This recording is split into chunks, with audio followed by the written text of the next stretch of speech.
Olá, caros irmãos da Igreja Batista Central de Porto Alegre. A meditação de hoje eu quero fazer a respeito do Salmo 121.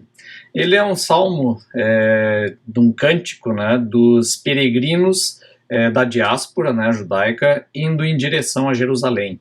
Então esse é o contexto, né? Nós estamos falando aí depois do exílio, né, de peregrinos que estão espalhados aí pelo mundo inteiro, e pelo contexto desse salmo, parece que esses peregrinos vêm de algum lugar da Mesopotâmia, talvez da Babilônia, ou até de mais longe, lá da Média e tal, né? Então são esses peregrinos que estão então enfrentando uma grande jornada para chegar então a Jerusalém, talvez participar de alguma festividade ou até uma visita à cidade de onde eles partiram, né? Então ele tem um significado também bem interessante para nós, porque o Novo Testamento retrata o crente como aquele que está numa peregrinação neste mundo, caminhando justamente em direção a Jerusalém eterna, a nova Jerusalém lá do Apocalipse. Então vamos dar uma olhada nesse salmo e ver o que ele tem a dizer para nós.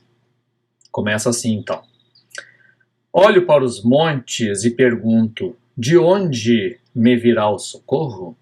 Ou seja, é uma viagem que sempre demanda um perigo, né? Há grandes perigos para os peregrinos, né, até chegarem a Jerusalém, e nesse caminho ele vê muitas montanhas, as estradas vão passando por montanhas, por regiões montanhosas, e cada vez que ele olha para essas montanhas, provavelmente esse peregrino ele se lembra também da sua terra natal, né? Os judeus e israelitas de maneira geral, né, no texto do Antigo Testamento, eles são habitantes das montanhas, eles vivem em regiões montanhosas, e até os exércitos deles, eles tinham essa característica, né, de lutar a pé nas montanhas, né, de uma maneira quase que de uma guerrilha, né, e não nos vales. Então, dentro da tipologia do Antigo Testamento e até do Novo, a montanha ela é o lugar do socorro, é o lugar de se proteger, é onde se constrói então, né, a fortaleza, né, e se protege então dos inimigos.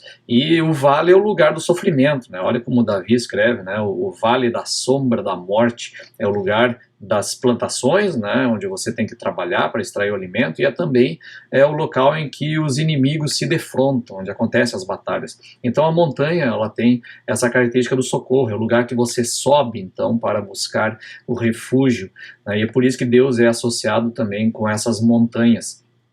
Então eles olham para as montanhas e pensam, de onde vai me vir o socorro, talvez lembrando lá de Jerusalém, né, durante essa jornada tão perigosa.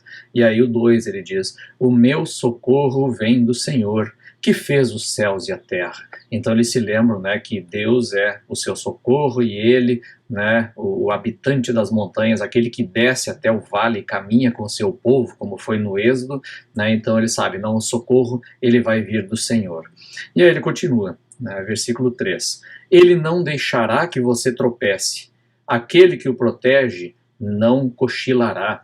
Ou seja, nessa longa caminhada, nessa longa jornada, esse Deus vai impedir que você tropece, que você caia, né, nesta fé, nessa caminhada em direção à Nova Jerusalém. Aquele que guarda Israel não cochila nem dorme. Né? Quer dizer, Deus ele não vai cochilar, ele não vai se distrair, porque ele vai acompanhar este povo na sua jornada. O Senhor é seu protetor.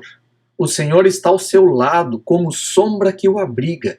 A certeza de que esse é um Deus caminhante. É o Deus que andou com os patriarcas deles, é o Deus que caminhou com eles no deserto. Esse é um Deus que tabernacula no meio do seu povo, né? Daí o símbolo do tabernáculo, né? aquele templo móvel de um Deus que caminha junto com o seu povo. E nós, né, temos a grata figura de Jesus Cristo como sendo o próprio Deus encarnado, andando no meio do seu povo, peregrinando no meio do seu povo, né? Então esse é o Deus que caminha junto com ele nessa sua jornada. O sol não lhe fará mal de dia, nem a lua de noite.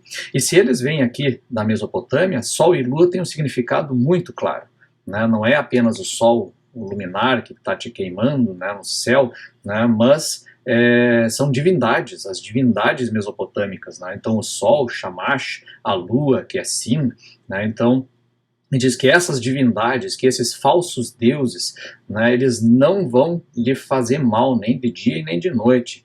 Né? Você não vai ser desviado na jornada de fé porque Deus está contigo, e você não vai ser atravessado por essas falsas divindades te desviando do caminho, né, do caminho de Deus. Então essa é a promessa desse Deus que anda junto e não vai permitir você cair nessa fé.